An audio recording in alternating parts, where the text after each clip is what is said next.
Welcome back, everybody.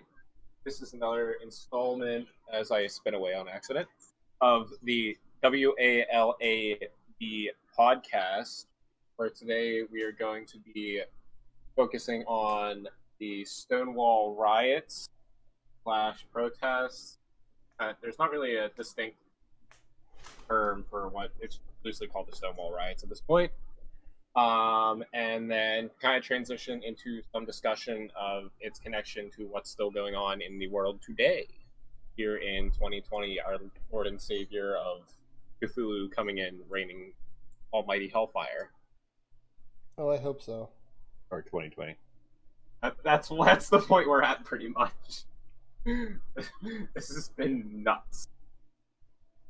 Yeah, it's been nuts. My favorite part is the part where Trump couldn't figure out why COVID-19 was called COVID-19. What's with the 19? Nobody knows. Also, I watched the collection of Florida people.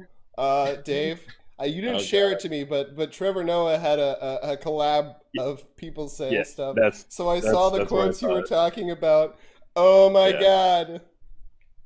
It was terrifying, wasn't it, that those people actually exist? Oh, it's bad. God. I can't believe it.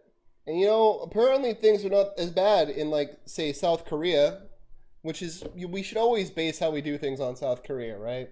They're like a little America. They perfect the model, and then we can make it big scale. And they opened slowly, and we're all still alive, and we're going to talk about Stonewall now. Now, can I, Sean, I have a confession. I may have forgotten almost entirely the Stonewall angle. And by that, I mean this morning it was on my list of things to do, but I forgot about it and just focused on other queer-related issues. Okay, that is perfectly fine, because I can have Stonewall covered. I'm gonna tell you guys up front, I didn't even realize we were doing this topic this week, so I'm going in blind. Okay. I thought we wanted to do it earlier, but somebody never prepared anything. So the entirety of Pride Month. Pride Month was hectic, bro. I noticed. That's why I wasn't like, oh my God, how dare you. Sean's a very busy man. Dave's a moderately busy person. I mean, I guess he's busy. He just got married. I'm a lazy person. I'm the least busy person that I know. My wife said today was amazing. Was when all this nonsense was going down, and when it hit Japan, since Japan already has the understanding that if you're sick, you just get a mask. They already had tons and tons of masks, so that you had people going about regular already had just with masks on, and it's like, oh, okay, cool, they were fine. Their outbreak, nothing compared to the U.S. And I'm like, see, doesn't that just show they work? Philippines, for a while there, I can't speak for now, but the Philippines and India were beating the U.S. for numbers. Think about that. Yeah. The Philippines and India. They have the densest cities on the goddamn planet. Yep. Nowhere compares to us. Okay, you know what? We need to talk about... This conversation is not gay enough. Please, Sean. Throwing a random dick. Bring on the gay. Do I need to invite everybody? I do need to invite everybody. Yes. So while you're sending out invites, I guess we will start, since Dadfrank knows the absolute least. Dadfrank. I know of some things. I know of the Stonewall riots. Frank, what do you know about the Stonewall riots? Again, it was in New York. What was it, in the 70s or 80s? I've forgotten all knowledge that I ever knew about the Stonewall riots. It's 69. Oh, okay, all right, 69. Just nice. End of June 1969. Okay, fine. The Summer of Love. And sounds right. I mean, it's always the Summer of Love. It's always the Summer of Love, getting beat down somewhere. To some effect that I know of, it was, and again, an establishment that had been pro-gay, and people there were like, oh, okay, yeah, we get to have a community for our own. We get to come together. And then, to some extent, I don't know what, the police got involved, and they started a brawl, and then that led to just people getting shot in the street. That sounds about right. Well, not exactly. It was still a pretty general. Like I know there's other things in there, but like Yeah. I had forgotten everything I ever learned. At one point in time, I watched the drunk history on it, but no, my life is kind of its own drunk history, so I don't really remember. Yeah, not Anything. quite so visceral as just like people straight up getting shot up in the streets. But no. Otherwise not too far off, TBH. Okay. Yeah. I know at the time you're talking about whose presidency was 69. I wanted to be Johnson, but I know that's not true. I don't think I forget who it was at the time. That was not something I thought to pull up. That sounds no, that wouldn't be Johnson. Would that be? That would be Kennedy. You're close. It would have been. I could look it up, but I'm busy planting these 14 trees. So if I got that right, I'm going to be really spooked. God, there's a huge ravine next to our house. How long has this been here? It was Nixon. Nixon. How did I fucking have that feeling in my gut? It was. I knew it had to be like Johnson or Nixon. One of those two. LBJ was still president, but Nixon was his vice president. I think it was like that transition. Yeah. I thought LBJ was Kennedy. He was. Yeah, I mean, he was Kennedy's vice president. What? Let's see. What is it? 1969. What boy? Again, like this was like, all right. So January 1969 to December 1969. So this was his inaugural. Okay, so yeah, he was president. This is all very interesting. Sean, tell us the story. Tell us the story of Stonewall. Let me get it in my head. Okay, so Stonewall is okay. So first, we guys take a step farther back than just Stonewall. Back then, it was still during the 50s and 60s, there was an anti-gay legal system where for even as simply as holding hands with someone of the same sex, for giving them a kiss, or like someone who's either trans or even just a drag queen dressing in clothing of the opposite gender, you could be arrested. Simply put, like, no questions asked, you could be arrested. Oh yeah. And there was this whole thing, this whole set of laws barring queer people from being able to purchase alcohol at a simple establishment.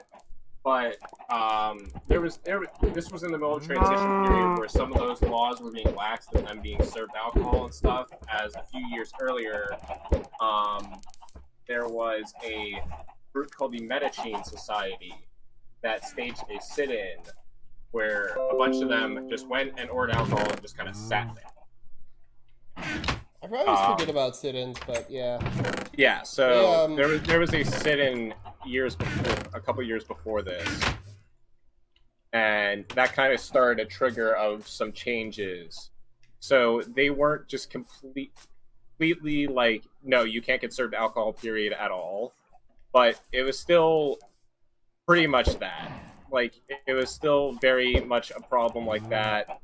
Bars would get raided constantly for just serving queer people alcohol. It's the equivalent of countries in the Middle East banning debauchery, but not being like, oh, you can't be gay. You can be gay as long as you're not openly gay. Yeah, pretty much. That was basically the point that it was at back then. Yeah. So the penalty was not on gayness, but on public gayness. Yes. Gotcha. Okay. Yes, that was what the penalty was on at the point.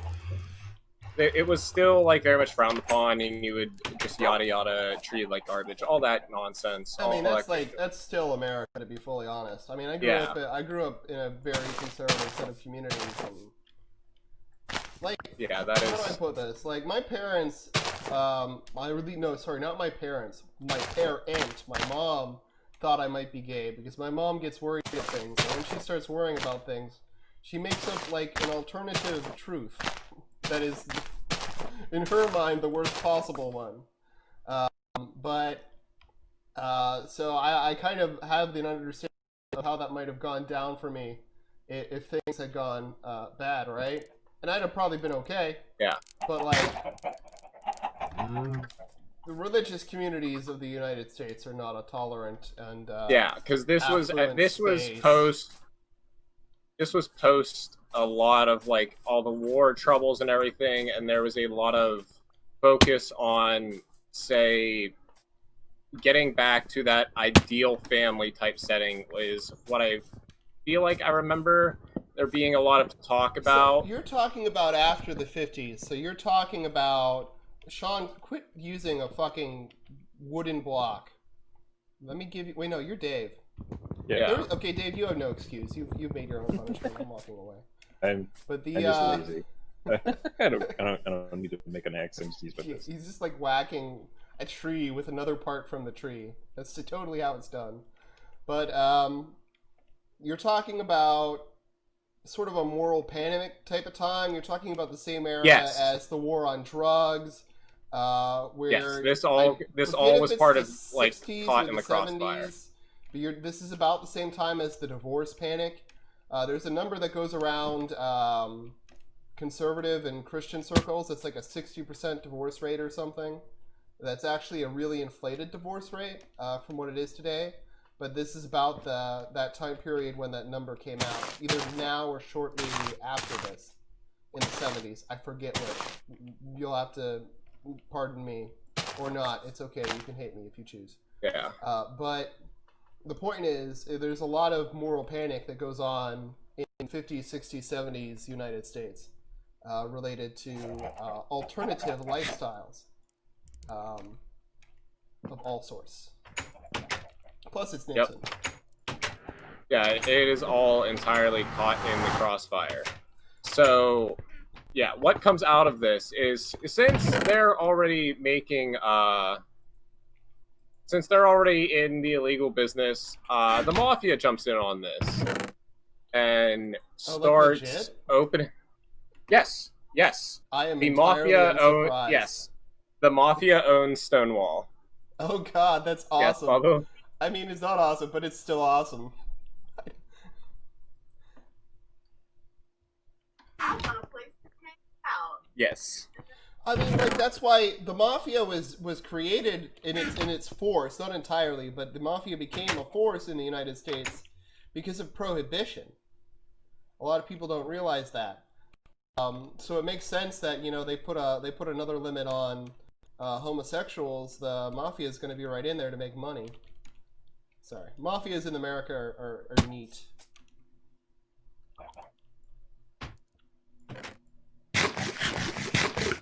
Sean, did you just burn?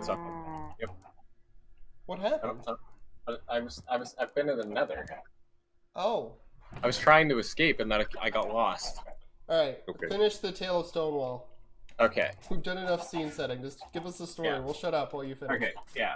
Okay. So, yes, as Sarah pointed out, the one reason, at least specifically, this family of the mafia, the Genovese, got in on this was. Hey, let's sleep. I don't want to be awake.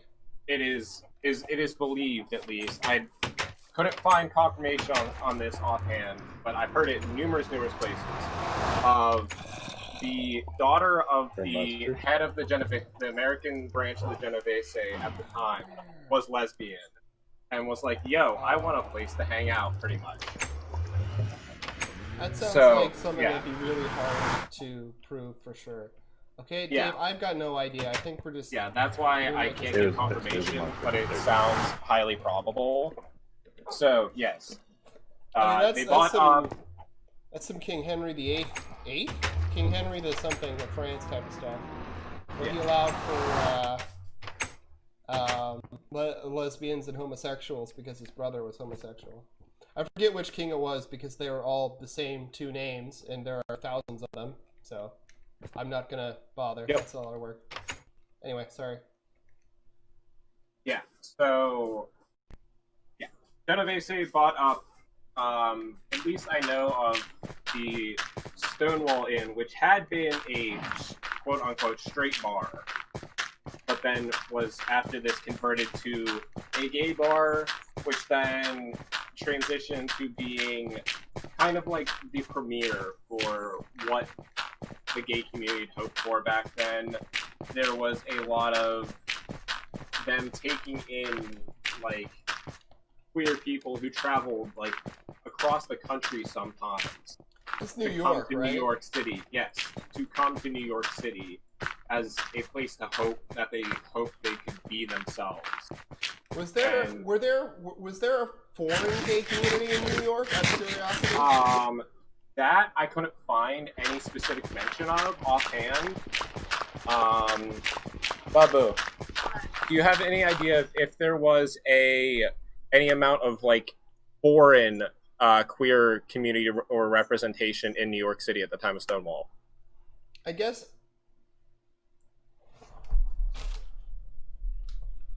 Yeah. Transient. Full. I was gonna say New York. The New York isn't at the time wasn't the most transient city, but it was still the city most people immigrated through. Yeah. So I was curious as to if the city saw an influx of homosexuals from other countries or not. I don't know if America was the place homosexuals were running to or not. I don't know. Yeah, there was no I can't find any like reference to that. It's all just Yeah. all it mentions is there is a large transient queer community that centers specifically, especially around the Stonewall Inn, because there's a lot of like minors even coming in, and a lot of transient people that need somewhere to stay. Yeah, That they would nowhere to house go. them. Did they ever Yeah. host? Did they ever host balls? Like I don't know if they were transgender inclusive or not. Did they host? Yes, they generally were. We'll actually get to a discussion about that. It was very much a. It specifically says right here, it catered to an assortment of patrons that was known to be popular among the poorest and most marginalized people in the gay community. Butch lesbians, effeminate men, drag queens, male prostitutes, transgender people, and homeless youths. Yep. I Yeah, was curious because so there's it sounds like most likely, considering this was also one of the only queer bars at the time that still held dancing. Yeah. So it 'Cause sounds like very likely there was also balls. But a ball is like a drag gathering, just so everybody understands what we're talking about and knows we're not just talking about genitalia. Yeah, like drag balls. Yeah, like drag balls. Okay. You know, balls that drag on the Okay. ground. Okay, so I just Okay. got confirmation. No, there was not.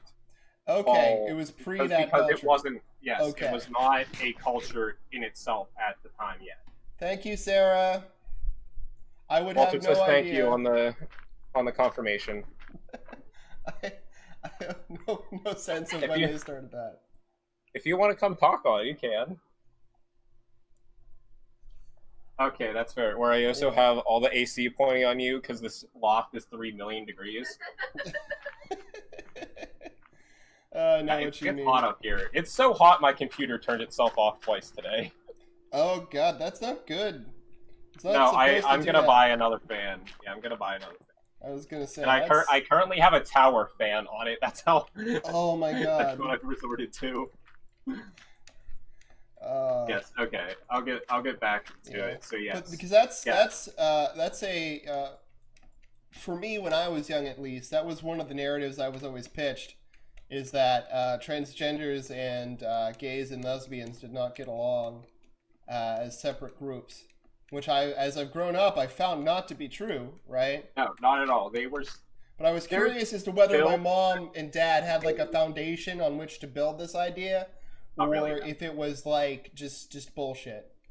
No, there's always going to be some some bigotry within it I mean- towards people who are still different than you. So yes, there's still there's still still argument between trans people and the rest of the queer community in general. But it's generally really accepting. The most I see of the disparity and argument between them is between drag queens and trans women in the drag community, like being drag queens, and also a Interesting. trans woman. Yeah, I know they have that, and I know that turfism is a huge issue within the community. But that's a different conversation for a different day, I think. Yeah. I think discussing the turfism is unique, especially because we could talk about Harry Potter too. But you get it? Because Yep. yeah, we Who's could gay? also. Did anybody else see the Stephen King tweet? Oh, calling out. Yeah. What yeah. it was is he had said something nice. And I forget what it was about something related to J.K. Rowling, and she responded with this tweet gushing about Stephen King, and then his response was to just tweet, "Trans women are women," and then she fucking removed her comment praising Stephen King. Oh yeah, she went off. Okay, I'm sorry. Finish the it's tale. all I good. keep interrupting. Just finish the tale. Don't let me Okay. interrupt. Dave, you're Okay. the warden. Don't let me talk. Okay, so yes, Stonewall Inn, a place of community for and pretty much everyone in the queer community of the area at the time. Even to the point where it was generally much better because since it was owned by the mafia, they were paying off the police, and whenever they were holding these gay bar raids, they would get tipped off that it was coming, and they would be able to hide all the booze and all the illegal crap, hide it all somewhere. Ah, yes. Yes, hide it all somewhere. So what and then happened? They didn't actually have a liquor license. They were listed as basically a BYOB place, and to get around some other shit. I don't remember the whole legal. There was like a whole legal loop that I read about. Yeah, I don't know what I that can't- means. I don't know what that series of letters means. Legal loop. BYOB. Bring Beer, your beer. own booze. Ah, Oh. okay, I see.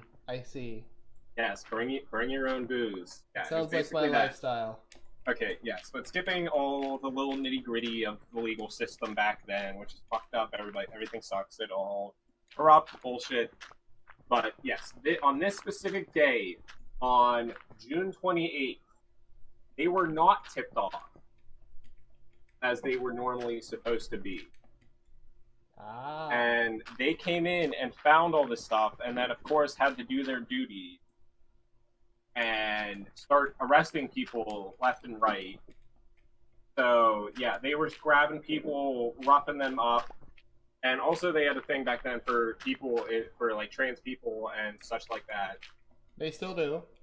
Yes, but where when they were arresting you for if they had belief that you were dressed in clothing of the opposite gender, they would have to take you back and check your genitalia. Was the extent of their belief. And yeah, that was clearly not taken very well. And also very obtrusive, and they were often very rough about it. So And as they started arresting people, Just as an explainer here, a little chaser here, and I'm sorry to interrupt again. This is the last time I fucking You're good. swear. But it is possible at this time.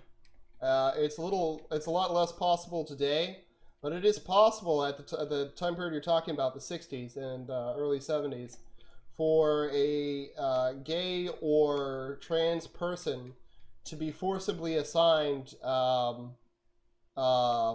what's the word? Torture to make you less gay. conversion therapy. Conversion therapy, yes. It still exists today. It's still a problem, but we'll talk about the problem of that at the end of the thing. That's I the think. that's it because that's part of our That's a nowadays closer, thing. right? Let's finish Okay, the yes. tale. Okay, yes. So yes, they didn't get that throwing her in, and then there was they were throwing one specific. It's loosely described as a butch lesbian in the paddy wagon. But the person that it's believed and listed as being what a lot of people and eyewitnesses believe it is one person named Stormy Delavari. I do not know how to pronounce his last name. The first name is Storme with a little thingy over it. Yeah, so it's Stormy, and then the last name is DE capital LARVERIE. Yep. Wouldn't Don't begin know to how to know. pronounce that. Wait, no, Do spell not- that last segment because it's you said it's DE capital LARVERIE.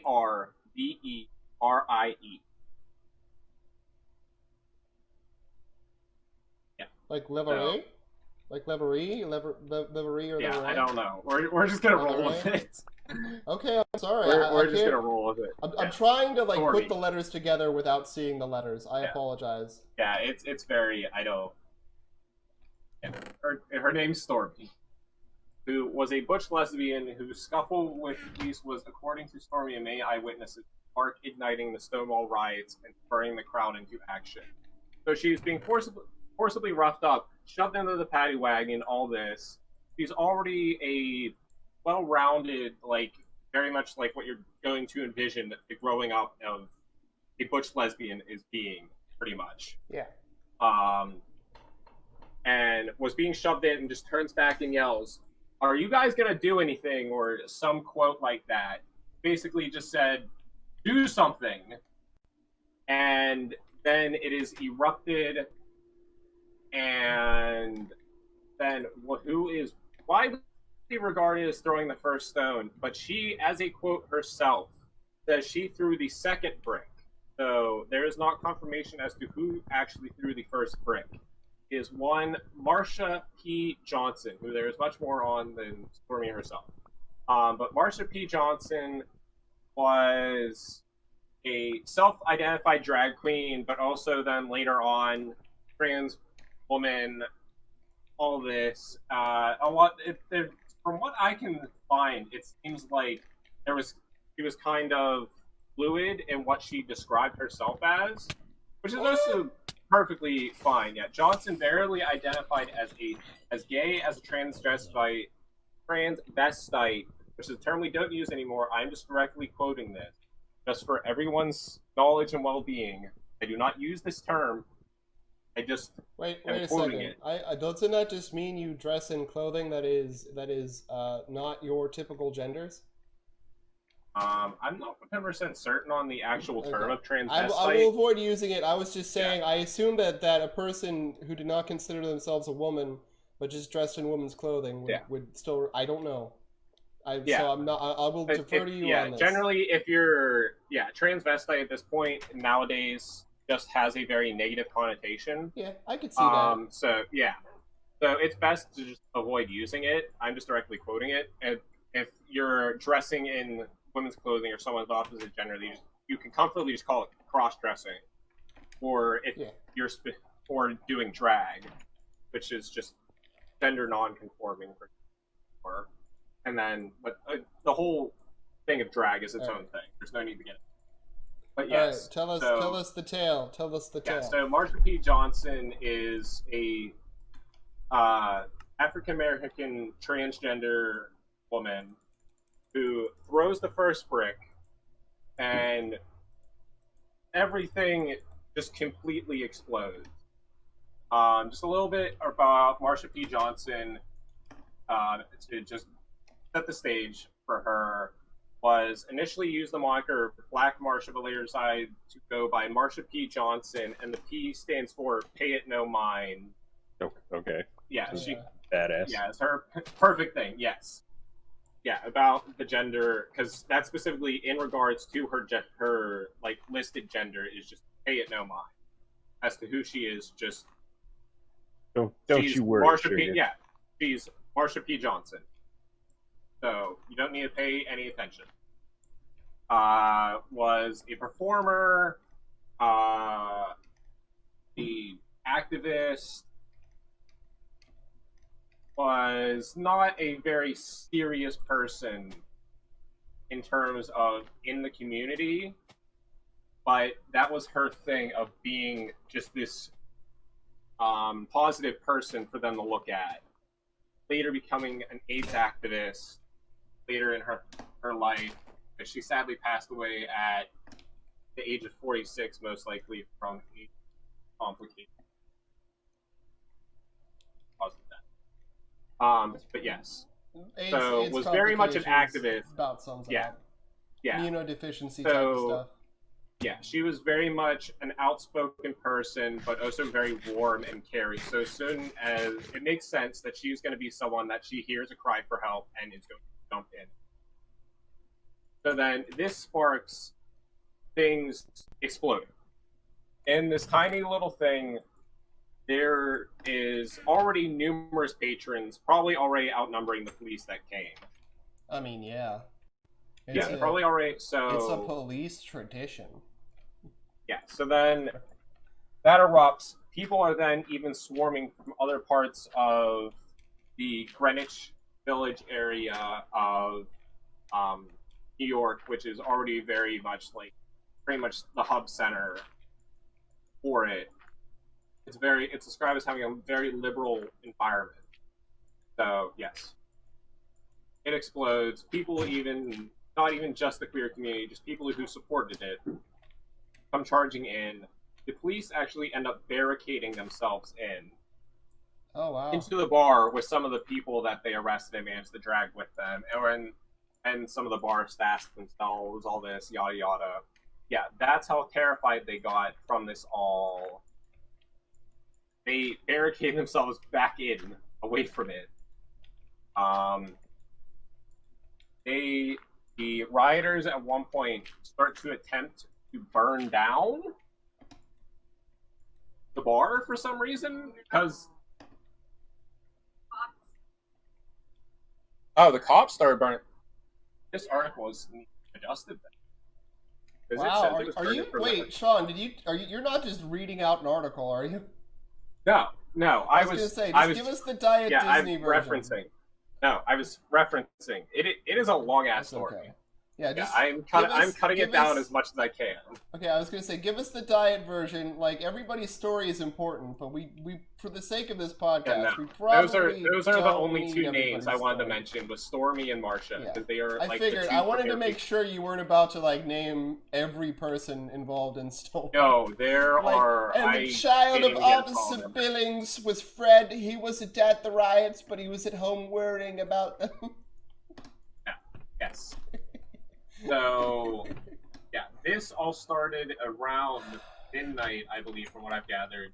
Started shortly before midnight, and then escalation came from when the rest of the NYPD's tactical patrol force arrived to free the trapped police officers. Was this a SWAT? What's the word for a SWAT type of team? So special weapons and tactics. Sort of. I don't even know if SWAT existed back then. It would have just started to exist because I'm pretty sure that's what this tactical patrol force probably pretty much was. Yeah, because you're when you're talking about that's a SWAT team basically. Because they formed a phalanx to attempt to clear the streets, push back, Yeah. The crowd did kick lines in response to the police forming a phalanx. That is one of my favorite quotes from this. Is they formed an impromptu kick line and sang to the tune of "Ha ra ra boom the ah." We are the Stonewall girls. We wear our hair in curls. We don't wear underwear. We show our pubic hair. I had to include that because it's too funny. It is too funny. Yeah. So just as they're doing this, coming at the police phalanx, the phalanx advances and starts to disperse the crowd, and then finally by 4 a.m. on the first night, the streets have been cleared, made people on stoops and gathered nearby, yada yada, in the park. One comment that I find interesting: there was a certain beauty in the aftermath of the riot. It was obvious, at least to me, that a lot of people really were gay, and this was our street. So this was kind of a big thing back then of like seeing this come together. Yeah. Right now, over me. Yeah. Well, like I know as a kid, and even now, I know people who will have this idea, but a lot of times violent protests are discounted. But people forget that part of every civil rights movement, not just There's always gay violence. rights, right? But you know, civil rights in general have always had an important violent element. I know that people like to pretend that that was not effective, but it forced attention where there was none, right? And there's only so much you can accomplish by sitting in an establishment and not raising a fuss, right? I mean, Yeah. that's Again, it's not until you make that you are not the status quo known to the status quo that they take notice of it. yeah, Yeah. yeesh, yeesh. So that is the night of June 28th. But then Oh God, there's more it nights. does. Yes, it is a total. It is a total of 5 nights. It goes actually until July 3rd, when the riots continue to occur, and then the second night,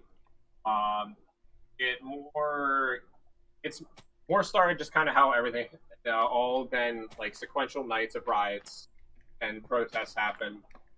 Stuff starts. Police come in are usually ones that instigate stuff.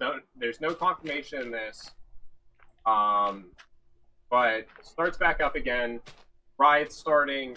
It's basically the same thing, but instead of this, there's a specific thing mentioned in a lot of these articles I found, that to separate themselves from stuff like white power and all that stuff, which was also a huge problem. This is when, around the time when gay pride was first being coined and actively pushed so hard. So that was one of the things that was being chanted throughout this. It quickly sorts from gay power to gay pride, and them having pride in themselves. More kick lines, more phalanx shields, more bricks being thrown. Marsha P. Johnson climbs a lamppost and drops a bag. A bag of what? It just has a heavy bag onto the hood of a police car, shattering the windshield. Ugh. Are they like rocks or something? Bricks? I don't know. Yeah. So this happens, but it is very quickly. Dropped a bag filled with SWAT ego. Yeah. The police escalate much faster within white male hours. oppression. Yes.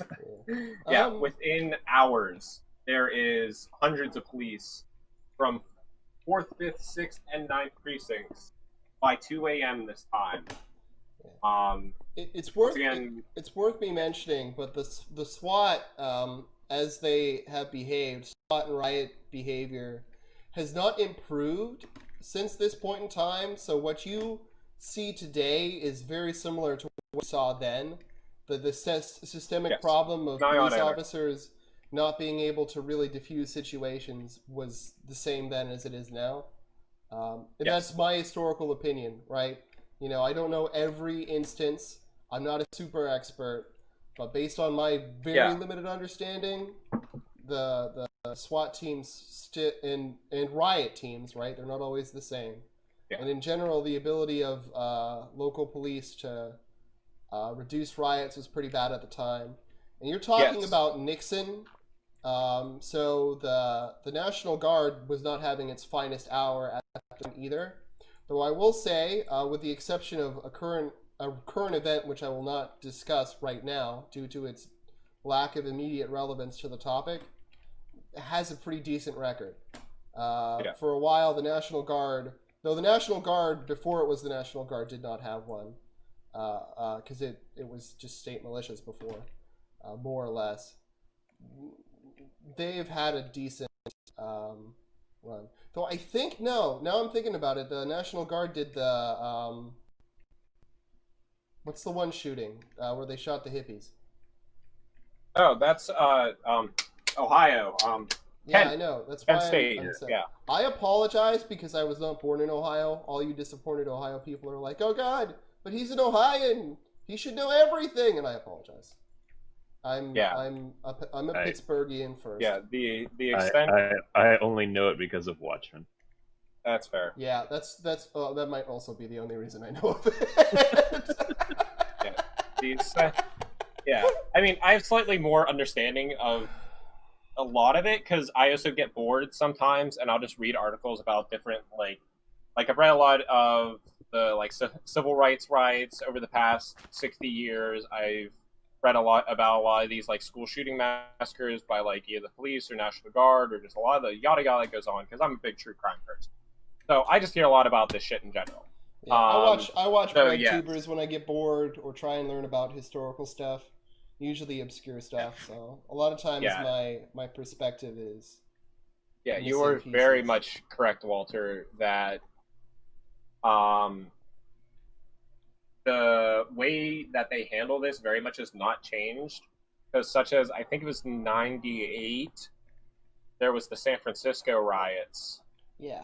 Yeah, I think it was around 98. That sounds right, unless I've dyslexed the numbers in my head somehow. Yeah. I know it's the late 90s. Was the San Francisco riots, and it's pretty much the same thing as what happened here, what happened then, and what happened more recently as of 2020, where it is they come, get a bunch of bodies, and be intimidating. Yeah. Which for a lot of times where people are already high stress is not good. So if you're interested, by the way, and I don't remember the details. Oh wait, I'm sorry, Dave. I interrupted you. I was just gonna say that just triggers people's flight or fight. Yes, that precisely. Just means whoever's got more testosterone is gonna throw the first punch. There's actually a good video out there that I'd suggest that I watched recently that is called The Quartering of Troops, and it's by a channel called Knowing Better. And he talks about the history of the police and SWAT and the militarization of the police and the issues he's had with it and how SWAT performed during its early years, which, spoilers, it wasn't that great, though it's usually portrayed as being a lot more badass than it was. I suggest it for anybody interested in jump-starting research. Never just listen to a BreadTuber and just assume, right? Read up on things afterwards, but like for a good jumping point. Such as fact check us, for the love of God. Yeah, oh my God, we are really stupid. We are very stupid. Fact check us. I very much am not, I don't claim to be smart. I am just, I'm one of us has a degree. One of us. 1 out of 3. And it's not in political science. Nope. I mean, hey, between the 4 of us in on this, because we're including Sarah at this point, there's 2 degrees. There's a 50% at this point. So my fact check has a degree as well. I'm not sure if I quite have half a degree among all the knowledge. I don't even have half a degree. I went to college for 1 year. I don't even have a quarter of a degree because I pretty much failed my second semester. So I am, the extent of my qualification on discussing at least this is just being gay. Yeah, so feel free to fact check us. Alright, back to this. Okay. Yeah, clarification, so yes, Sean is bisexual, that's why his girlfriend's in the background. I know he just said, "Oh, I am gay." For those of you who are like, but wait. There's a girl present. Yes. How does 1 + 1 = 5? Yeah. My potatoes! Thank you for the clarification. Yes, okay. So back to Stonewall. So yes, this same thing goes on each of the rest of the nights. Come in, people get angry, the kick lines start. They really love the kick lines back then. I don't know, this is throughout every article I found, they all talked about kick lines. I mean, like, wouldn't you? It is by kick far the most interesting thing we talked about. Kick lines into police chases. Wax and wane was a specific quote. So it sounds very cartoonish. But yes, okay. So this happens. It is a big rallying point for the queer community, largely in general. So that's a big just power boost already. Whenever you can have such a rallying moment, then we're getting in. So that's already given lots of good feels, woot woots. And then the aftermath, we're gonna jump into the day after, July 4th. So yesterday, many years ago. Hooray! Trump The birthday. Medicine, yeah, the Medicine Society, who is the one who staged that sit-in, I think it was about 6 years before this, performed its annual picketing at Independence Hall in Philadelphia, called the Annual Reminder. But then this one, a lot more. There was a much bigger turnout. This was the biggest they had had. All this, you were just seeing the aftermath of this. There was gay rights alliances. There's specifically one called the Gay Activist Alliance. I can't think of the term I actually want to use. I'm not thinking of it. Yeah, a lot of. Is this? I'm trying to remember when this would. No, it would have been. I was for a second. I was thinking, wait. Is he talking about the one with lesbians? Oh God, what's it called? Shit, I was just reading about it. God damn it. Ah! Yeah, but there. Yeah, it's not that. Because what I'm thinking about is from like the 80s, 90s. Yeah, but in general, okay, yeah, there's a lot more of groups forming in voice of gay rights being formed back then, which was an entirely new thing. And then specifically the next year on the anniversary of Stonewall on Christopher Street, which is where a lot of this stuff happened. It was Stonewall, I believe, or one of the adjacent streets, I can't. But was the very, very first Pride demonstration of just a parade, people coming out and just being themselves. That was the big one, and then there was also simultaneous gay pride marches in Los Angeles and Chicago. So these are the very first recorded gay pride marches in U.S. history. And the year after that, it expands to Boston, Dallas, Milwaukee, London, Paris, West Berlin, Stockholm, and New York, covering 51 blocks from Christopher Street to Central Park. And then, as we all know, it has expanded. Year to year, it is expanded. It is growing and growing and growing. Everyone knows when Pride is coming on.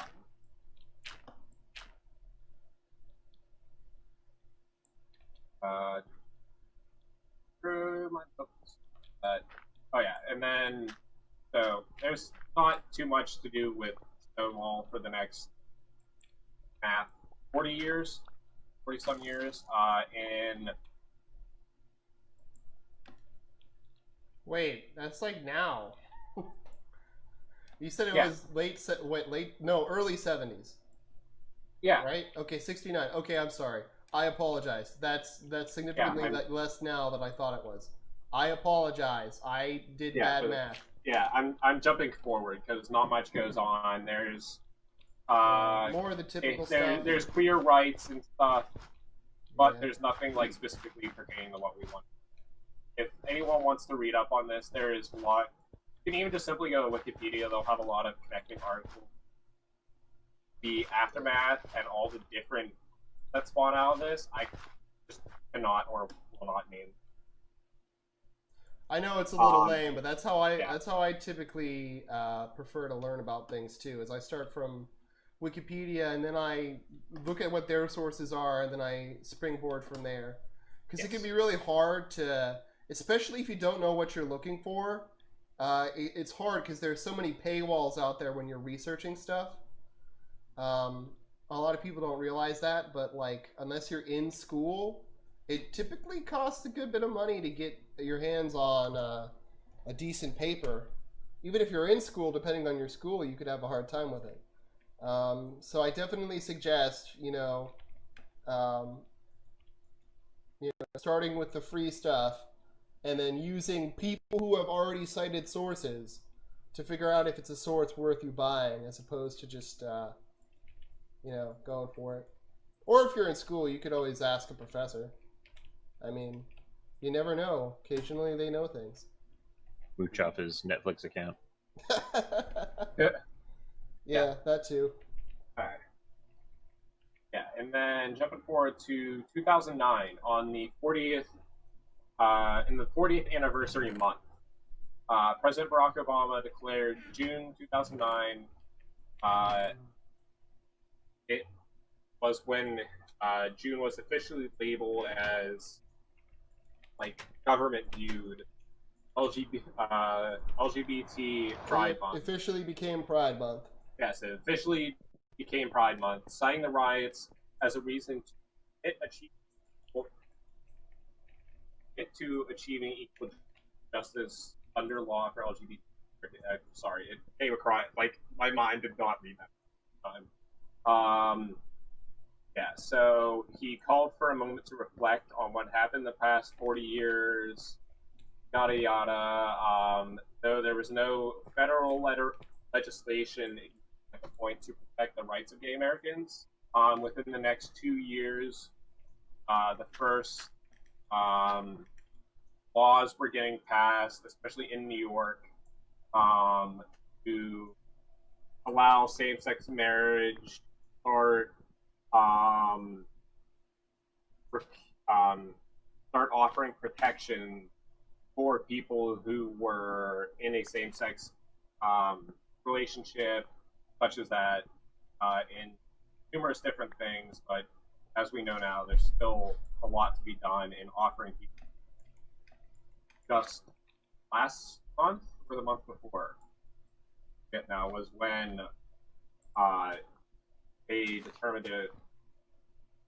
Was it last month that it what was are you talking federal? about specifically?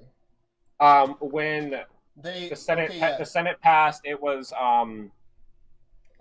in the workplace you couldn't be fired for your sexual orientation. That wasn't the Senate. That was the Supreme Court. Yeah, that was last month. Dude. That's what That was the Supreme Court. Yeah. But I couldn't remember exactly what I know a lot of people who are younger aren't necessarily going to appreciate this, and I understand people's problems with a lot of Obama's policies and politics, but I think it's a really big deal that we had this change happen.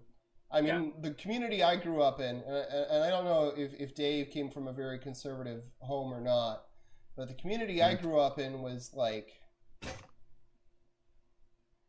hugely against this.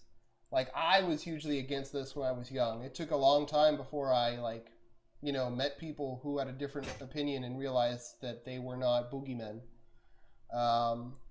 But these kinds of changes are a big deal.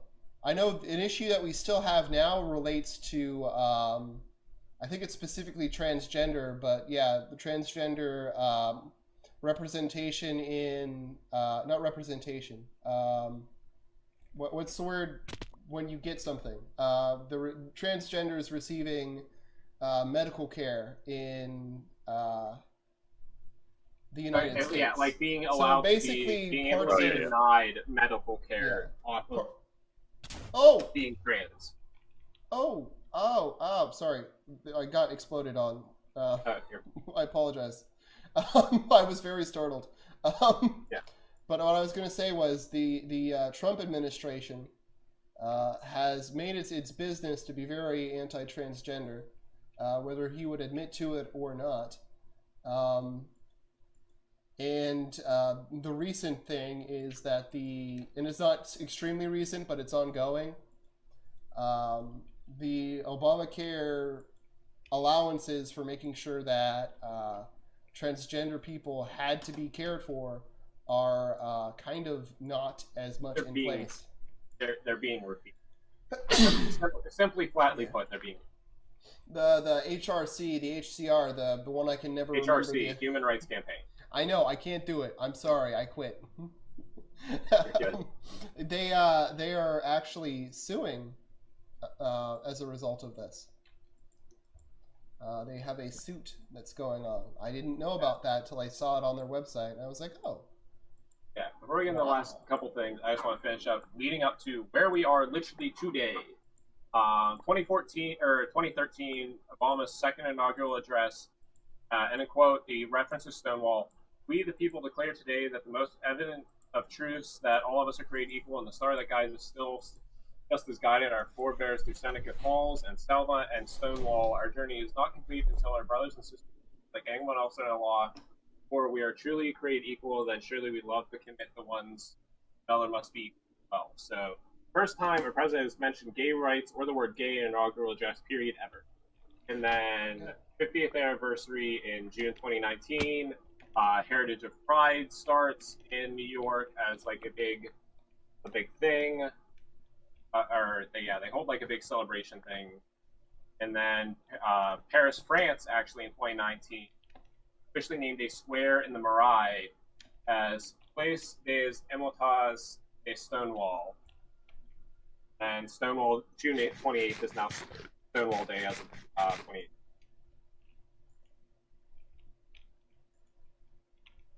And then we're up to today. And then we can confirm today's problems. Yeah, if you say so. Oh, today's. I mean, Dave, you've been pretty quiet. You got anything to talk about? I mean, there's just been so many things in the recent that it's hard to grasp, like, all the things that we've been trying to do for so long, and we still haven't really accomplished much.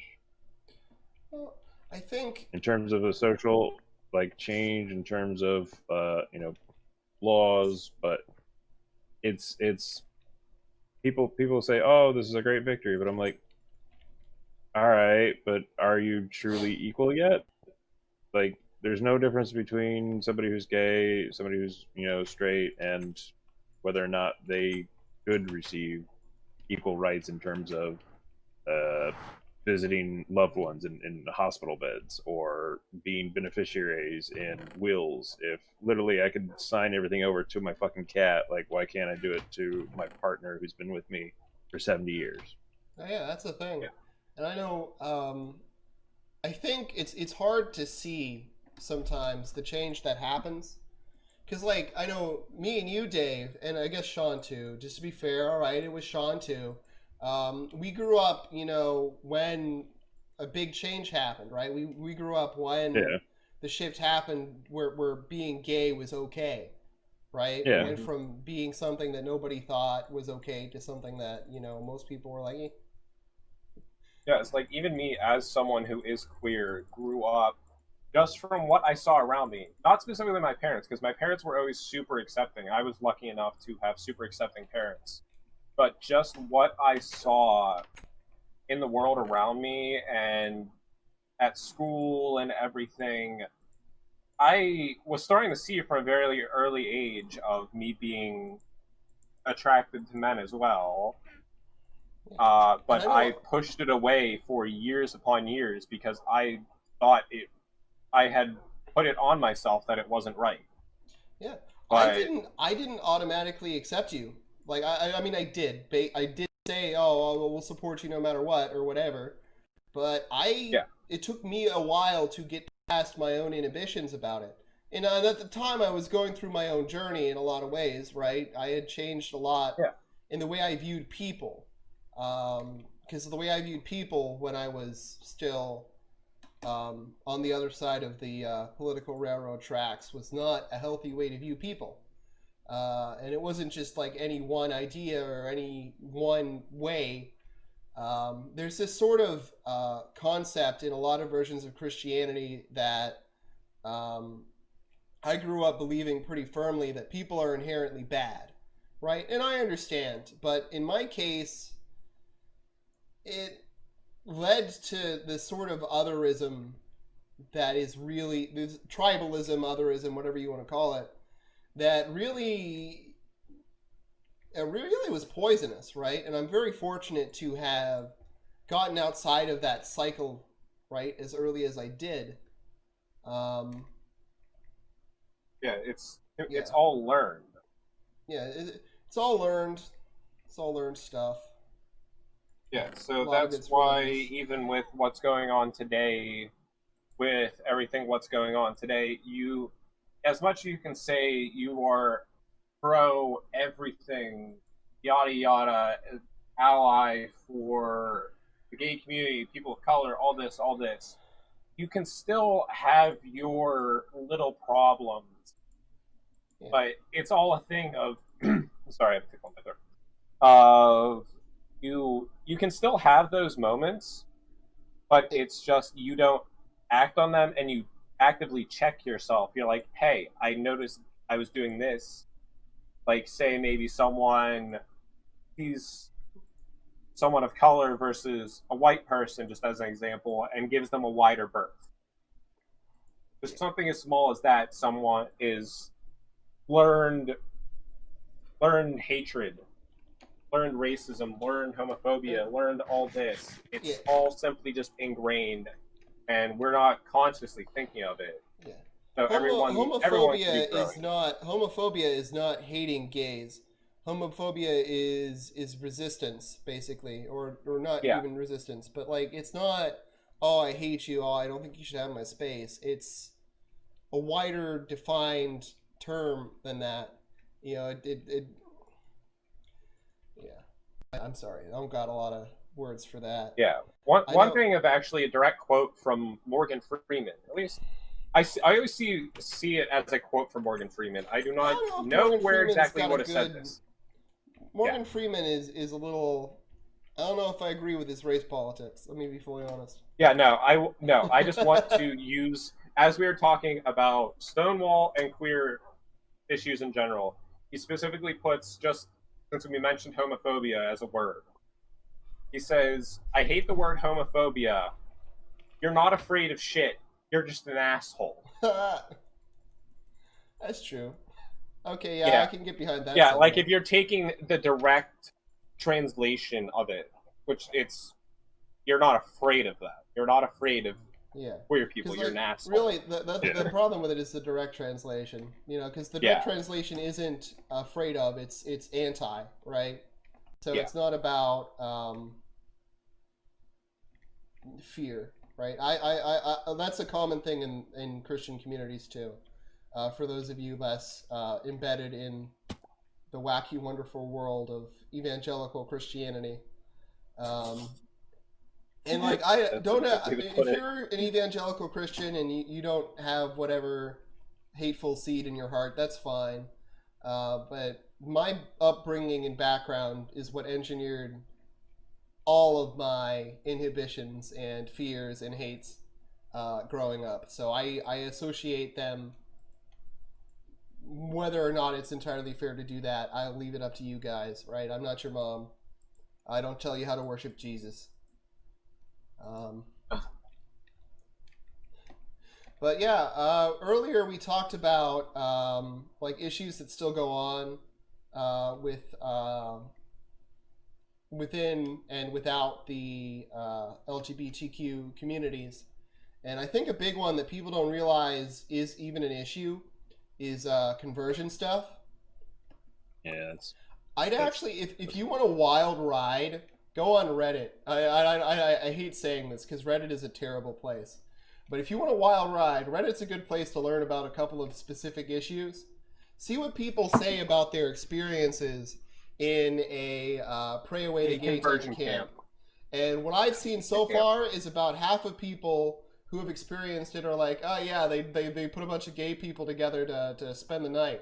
Like, it was great. And the other half were fucking brutally tortured until they behaved the way they wanted them to, or had to let them go. Yeah, it's Um, from what I've seen a couple times of it. Some of them are literally subjected to being strapped to a chair with the thing strapped to their head, keeping their head up, and being forced to look at the television type ass torture, where they just have to watch. yeah. So what you're talking about is the way people. It's a similar way they used to treat, and I don't know if they still do it. I think they do it with some things. Is like if you were a pedophile or a sex addict, one of the ways that they would treat it, and I don't know if this is a way I'm even in support of because it's kind of brutal, is basically inducing sickness in you in such a way that you associate it with the thing. Yeah, Other things it's that not they do, legal anymore they to haven't. do this. They did electroshock therapy as late as the 80s and 90s.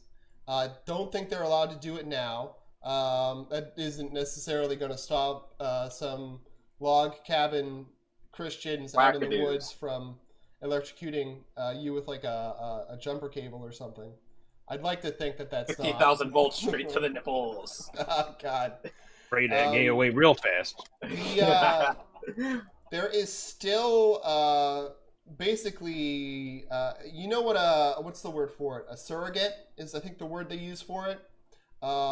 There's actually a guy who I learned about this from by watching his presentations, Andrew Solomon, who's a homosexual who talks about depression. He has like 3 different TEDx talks. He's amazing. I love him.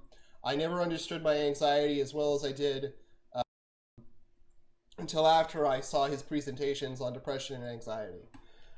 Andrew Solomon. But he was talking about, I think surrogates couldn't possibly be the right word, but basically What are you legal talking? prostitutes. Legal prostitutes. You hook up with... Escorts. they're not even escorts, right? It's a different service. Where you're like, entirely legal present because yourself as a straight person? basically you have to... Basically, it's a lady... and or I guess potentially a man, though I've never heard of it happening with a man, who's basically paid to hook up with you or come really damn close in order to ungay you. Oh, yeah, I've heard about this. I have guess no the clue idea what is the if you term get a is. good I've fuck, never you're not heard going to the want term. the dick anymore. I don't know. Yeah, basically, if you can get hooked on the poon, you're not going to be gay. Yeah. That's totally how it works. It's like... I don't know. That's like Pretend it's a similar... butthole. It's like, it reminds me of, I don't know if it's a turf argument as well, but it's a Jordan Peterson where he talks about, transgenders are masturbatory, but it doesn't really make sense because I don't know anybody who would like destroy their sex drive in the way that transition does, right? In order to get off. Like, I get off to a wide variety of things, but like none of it involves like removing my ability to get off the way I've been getting off this whole time, right? Yeah, And what? there's a sexual I've element to never heard transition, that. right? But it's I not... have never heard that.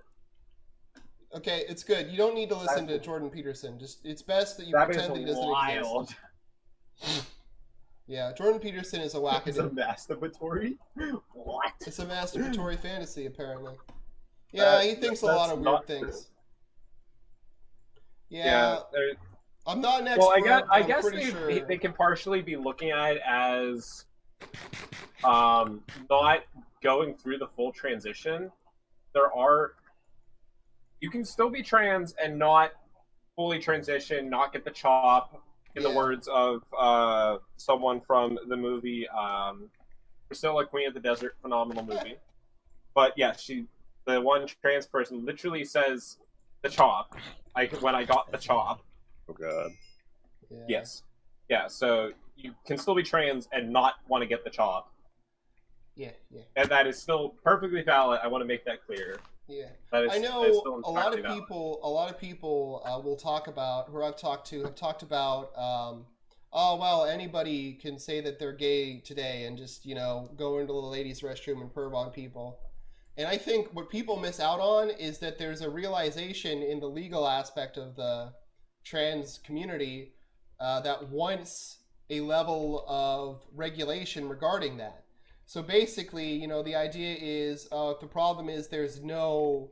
And let me make this clear. I don't really give a fuck who's in the bathroom. I think bathrooms are disgusting, and the way we use bathrooms should change. Yeah, it's like, if you're really trans, you want to go in, use the bathroom, and leave.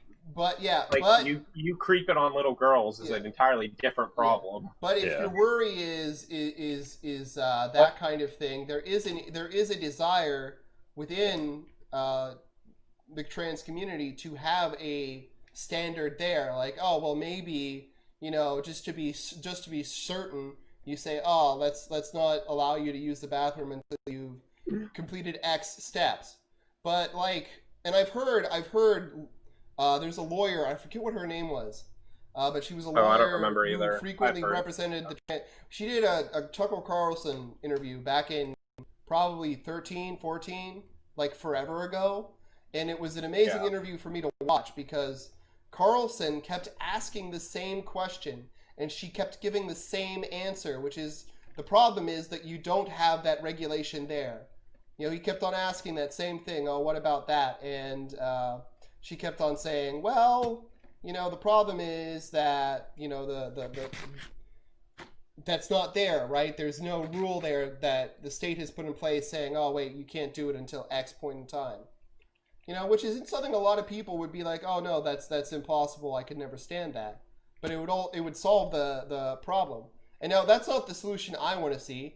Like I said, I think the way we use the bathroom is bad, and we should, you know, make stalls in generally more private, rather than just make it go to the damn ceiling so you can't like look through it. Yeah, like make it go floor to fucking ceiling, like the YouTube bathrooms. Apparently, I've never been there, but ever since I heard the legend, I've wanted to be a YouTuber, so I could visit the YouTube headquarters and use the YouTube multi-sex bathrooms. Yeah. And like, for once in my life, not be afraid of someone looking at me while I'm pooping in a public place. It's everybody's like dream. I don't get it. I'm sorry. Yeah, like it's so... I started talking about an entirely unrelated topic. Yeah, but conversion therapy is still a thing. Pence is in support of it. I know there has been some misinformation about it, and I'm not an expert on it, but he has been very anti-trans and very pro conversion therapy type of stuff. Literally as recent as it was here January or February. Bill brought it up. And this particular administration has been pretty bad. It's not the worst we've ever had, but especially in comparison to the adjacent Obama administration. The president who was called America's first gay president. I don't know if you guys remember that, or if all of you were too hip to follow. I forgot about that. That brings me back. It is a blast from the past. That is an interesting idea. I don't know where they came up with that. Literally has the best relationship with his wife of anyone. Yeah. No, what it is it's not meant to be that he was gay, but it was meant to be sort of half snarky insult from conservative, half it was so recognition from the liberal aspect that he was the first president to acknowledge homosexual stuff. Basically, what I'm saying, it was a kitschy way to say he was the first pro-gay president. Yeah. But dumb. What does kitschy mean? What does it come from? I don't know what. Creepers are destroying everything in our society. Is it Yiddish? Oh, it might be Yiddish. It could be Yiddish. Oh, it could be Yiddish. Do we want to cover that one last topic that has been going around? I don't know if we want to end on something that's more of a downer. Okay, what's the downer? Well, I mean, we'll do it, but I'd like to know what it is. About things to do with Marsha P. Johnson, about the violence against transgender and especially transgender people of color. We're gonna talk about just real quick. We're gonna talk about a sort of a closing word about the pandemic of violence against transgender people that goes on in the West and in the world in general. Before I do that, it is worth mentioning. What was I gonna mention? Oh, what was her name?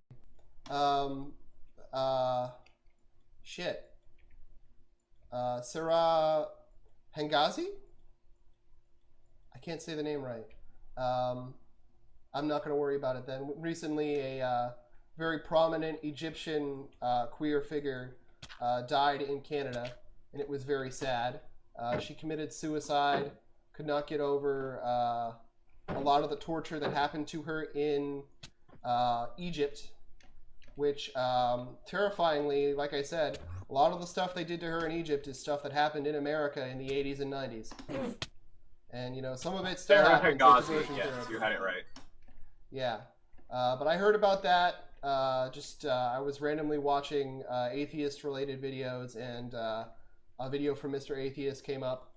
I apologize. I know he's not exactly the suave-in dude. I'm not exactly Mr. Atheist fan myself, but I'm giving him credit for being the source of the information. It's very sad. I didn't know a lot about her as a person, but I think it's a huge tragedy that shit like this keeps happening. Yeah. That we really need more support groups, I guess is what I'm trying to say. There's a number that I got from a lady who did a TEDx talk. What's her name? That I actually checked up on earlier today.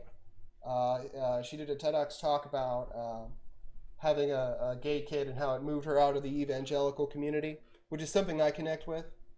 Where is it? It's Susan Cottrell. She has some kind of organization that she's in. The PFLAG, unless that is just P flag, Austin. And she's part of this organization that provides support for gay kids, basically, who don't, or gay people who don't have the system of support there, right? They don't have a family, they've been kicked out or whatever. That's worth looking into and giving to. I don't have any money, or else I would give to it, but that's what my personal suggestion for the day is if you've got an excess of money in these trying times, it's a good place to throw it. But about 56% of, I want to say 56% of suicides within the gay community. I don't know if her number is just Austin area or greater America, but she had a 56% of the suicides don't have that family support. Or no, it was 56% of people in general don't have a family support. So not just the suicides, right? I forget what number she gave for suicides, but there's a very high amount of suicides that don't have that support either. And it's worth knowing, right? So if you're, for some reason, anti-gay, don't let it be the excuse that you don't have a relationship with your kid. And if you know somebody who doesn't have a family because of their lifestyle decisions, don't be afraid to step in. Don't be afraid to point them to people who could relate to them better than you or better than their family could. One thing I just want to catch you real fast, Walter, just to kind of give you the best viewpoint you can on it. Being queer generally is not a lifestyle decision. It is who they are as a person. Like, there's not, conversion therapy doesn't properly work because that's who they are. They're not going to be. I was not trying to say that it wasn't something innate to them. When I say lifestyle, I'm trying to be very broad and include even stuff that is not homosexuality. Because I've known people who lost their relationship with their family to stuff other than being gay or whatever. I understand. Plenty of people I just wanted who have family problems just because I know some people can be funky about it. Yeah. I'm not trying to say a conversion therapy is effective or, well, I guess if you torture someone long enough, they'll tell you what you want to hear. But not what I'm trying to say. Yeah. I just wanted to clarify. Yeah, but now that we're over the downer part, let's get upbeat with a discussion of the excessive murder rate of trans people in the United States. We had... I keep on finding numbers that have neither dates nor locations, and that drives me crazy. Like, I'll see an article that says, we have 157 trans murders. Where? When? And then I read through the articles, and it still doesn't say. But I did find an article, and let me see where it was through. H.R.C.? It might be through H.R.C. Because I found one of H.R.C. so I could double check myself. But I know about 70% of trans people, or more, of trans people who have been murdered. And then I think in 2019 we had 26 of them. And I don't know how many we've had in 2020 yet. There was 27 tracked. There was 27 confirmed in 2019, according to the Human Rights Campaign. And then already in 2018, according to just them, I've seen numbers much higher than this. I've seen numbers in the 30s already.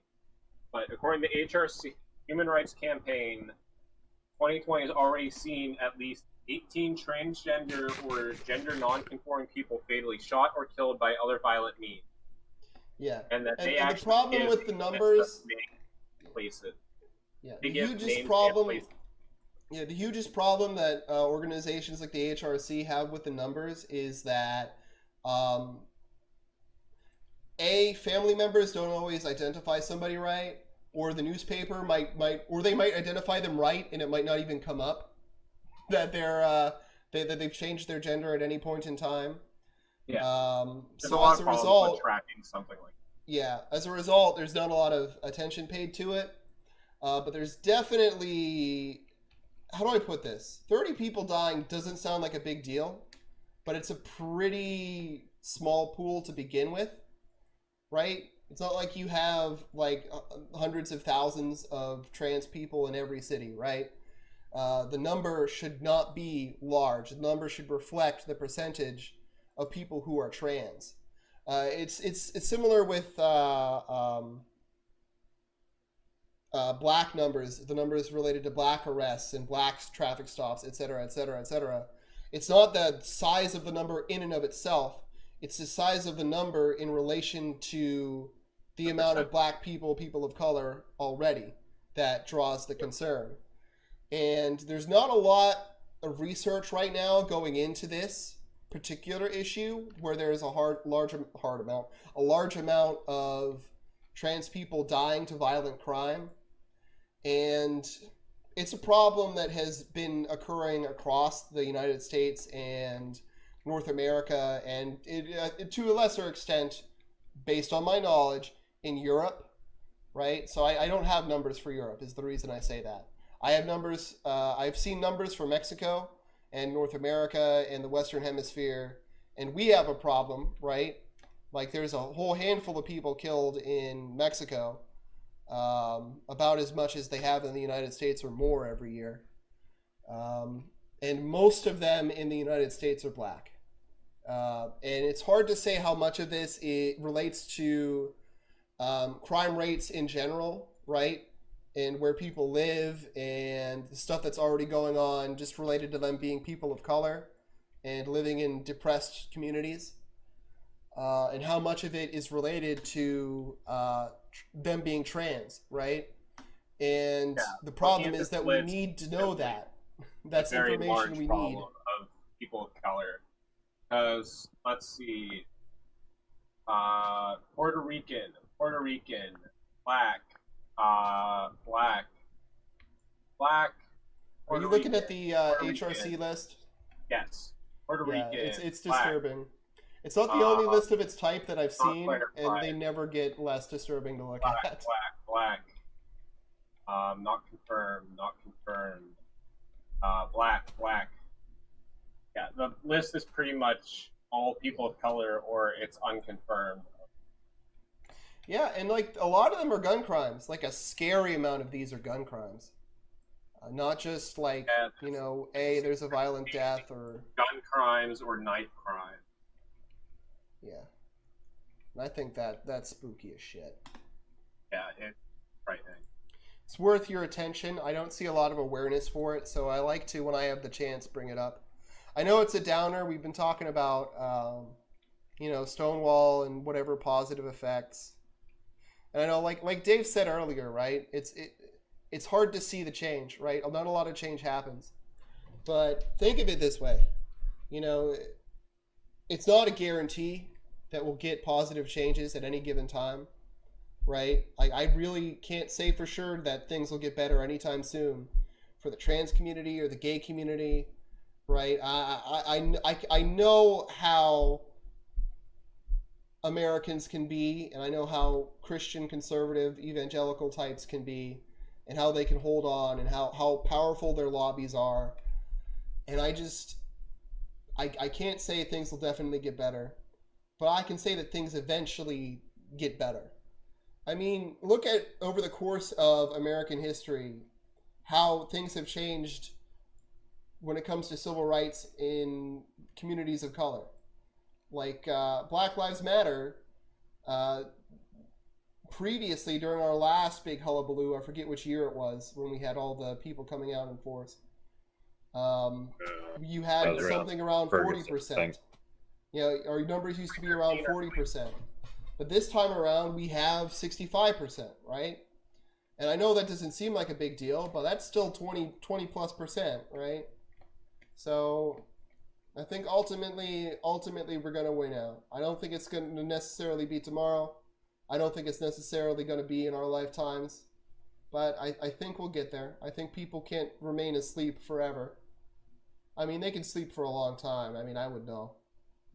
This morning, after sleeping for 9 hours, I took a nap that lasted until most of the time I should have spent researching for this podcast. But I think we'll get there. Hold in there, everybody. Remember to be nice to other people, even if they're not nice to you. Unless they're cops, throw bricks at them. Drop a heavy Don't fight bag cops. onto it. Don't fight cops for no other reason than you'll end up getting hurt if you fight a cop. Like my mom used to say, don't mess with cops, you'll get in trouble. Yep. Shit, cops can't mess with cops, they get in trouble. Right. Yep. Try their best to avoid them. Yep, happy Pride Month, even though we missed it. Do you? Yeah. Fuck it. This wasn't even Pride Month in 2020. This was Gay Wrath Month. What It's it's gay, called. gay wrath month. My issue with that is the wrath did not remain in gay hands. I am a peaceful man. I do not experience anger that maketh me want to strangle people. But over the last 2 months, man, I've really wanted to strangle people a lot. Oh yeah. Like it's like a divine force, right? Because it's not just all these cops behaving like stormtroopers, which A is very typical of cops in America, and B, it's not the only thing, right? People keep on doing stuff to make me angry. I don't understand what they have against me in my sense of Zen. I just want to live a calm, peaceful life, and people are just walking around acting like fools. I don't understand it. Abide. Let the dude abide. Yeah, you gotta let the dude abide. Even if the dude abides between his two ass cheeks. I'm sorry, that wasn't very funny. You have any closing thoughts, Sean? Nothing in particular. I pretty much covered what I wanted to. Just learn from what's going on. Check yourself. Or Yeah, you arrest remember, yourself and the wise words of whoever the fuck said that. check yourself before you... I don't know. Yeah, I don't know. I don't remember who said remember this time when you're older and you feel like things can't ever change. Just remember that, you know. Remember stuff like this too, but remember these times because you're live right now, right? You're alive. You were here. People are gonna lie about this shit later. Don't believe me? There's stuff that happened during my dad's lifetime that he lies about. So, surrounded by murderous fiends. All right, Sean, close this out. All right.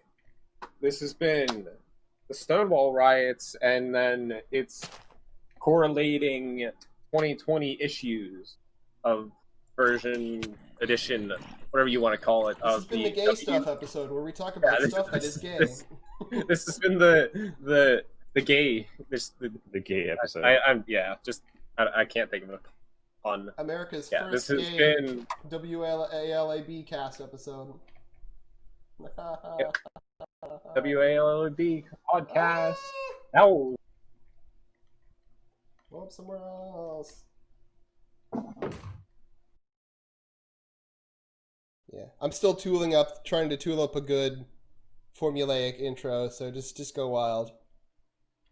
okay, I go. Yeah. All right.